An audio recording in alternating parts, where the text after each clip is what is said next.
ndatinombonyatsotaura nemi makusina nhasi guys, don't take offense. Handitika ndoda kuti ndimboyatsongotaura nemi ndichingotaurawo zvangu pfungwa dzangu nemaonero angu nezvimwe zvinhu zvanei ndichingofunga pakurarama zvoitika pakurarama. So varoora kana muchingwe mawapinda mumisha yevanhu tinozviziva kuti havasi vese vanopinda mumisha mevanhu vachidiwa. Remember kuti uri kubva kwenyu kwauri kubva uri kuya mumisha mevanhu havakuzivi. Handika you also don't know them. Handiti sometimes kuteramira kwakanaka, kuzviisa pasi kwakanaka.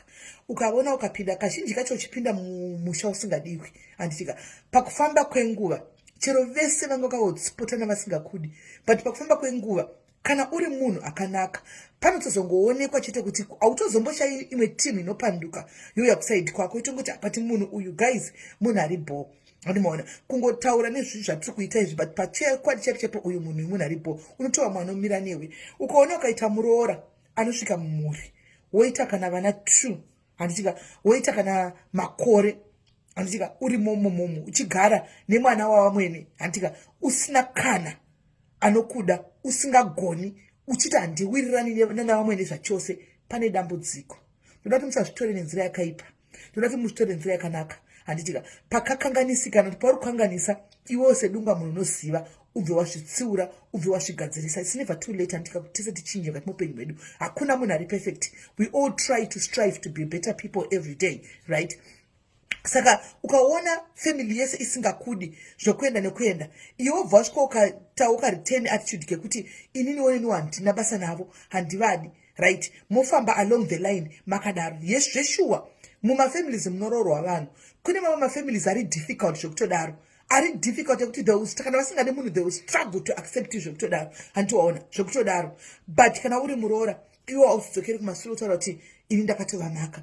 Kune zvimwe zvinhu zvokuti chero uri muroora pane zvimwe zvinhu zvokuti haufanirwa kufa wakataura pavanhu uri muroora, nokuti the moment kana uchiti unoda mwana murume wako, handika haugoni kutaura zvinhu zvakaipa pajekerere pakazara vanhu, because you are jeopardizing more your marriage.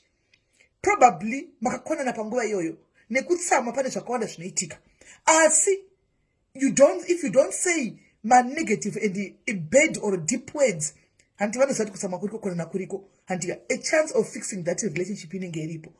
But kana ukapinda zviri deep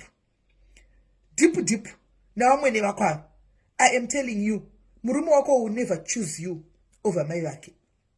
Azviiti. You wakauya nekuroorwa, mai vake iblood. He will never choose you over his own blood. So let's be wise vasikana pakutaura apa. Not every little problem yaunoita kumba kwenyu navamwene vako namai vako that you have to bring on internet. This is a fact, guys. Not everything. Sometimes kune mamwe problems ekuti you need to sit down kumba kwenyu ikoko mogadzisana kufamily yenyu. Kuna nasekuru na mbuya nevamwe vanhu variko vekuti you can rush to. Handika kana zvainyakunitisisa, rather you go to a pastor, a neutral pastor usingazivi, and waunoenda unogarira pasi muoffice make wotaura naye muri mega, mosimuka kana vada kubatsira moenda muri mega pafamily makadaro. Pane zvimwe zvinhu zvokuti the moment you bring them on social media watoparadza zvinhu zvakafanira kuzogadzirisika, zvatopera zvachose, hauchafa wakazvigona.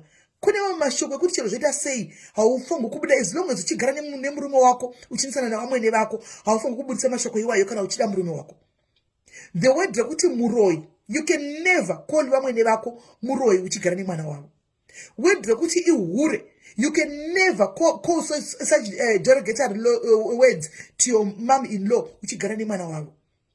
Hazvibude mufungwa enda zvibude pamoyo.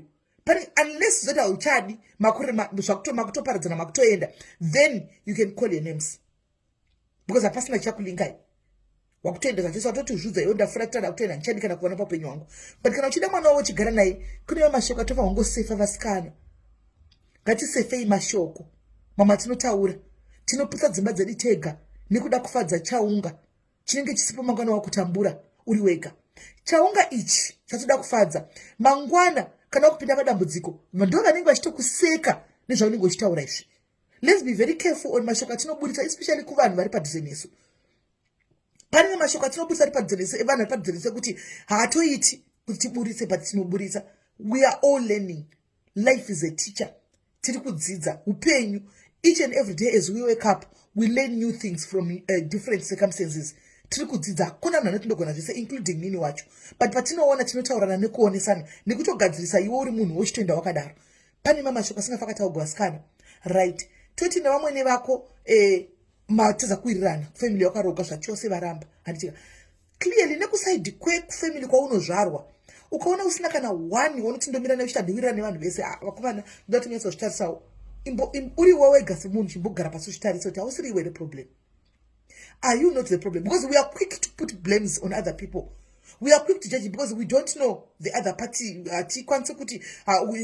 don't know. You only know the side dress zvaunogochitiudza. But kwese kumba kwenyu nekwakarorwa hakuna munhu anowirirana naye, hakuna waunoda. Are you not the problem? Sit down, take a moment. Check your weaknesses. Handisiri ini ere problem. Paunosvika pese pese hausiyi here mbame vanhu vaisa makuwa. Havasari vachibvunzana here guwa wasvika pamba pavamwene. Paunoenda kumba kwenyu havasari here vachibvunzana makuwa uchinge wabva kuti uyu ndiye akauya nemakuwa.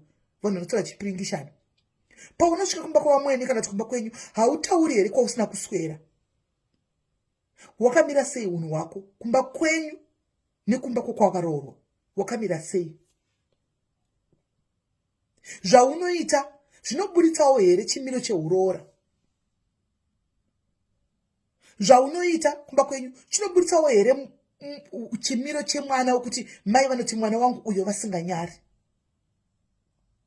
Pane pamwe pekuti tinyasa vabereki vedu nezvatinotaura tichifunga kuti they are just comments. Tinonyadzisa family, tinotukisa dzinza richiona chitukwa pasocial media. Vamwe havazvifariri, havazvidi zvachose. Let's be very careful of what we say and what we do.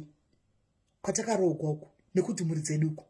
Vamwe vana vakabva kuma background anoshamisa ekuti vakakurwa muzvinhu zvakwamwari, mushoko rakwamwari, but vakapanduka nekuda kwesocial media.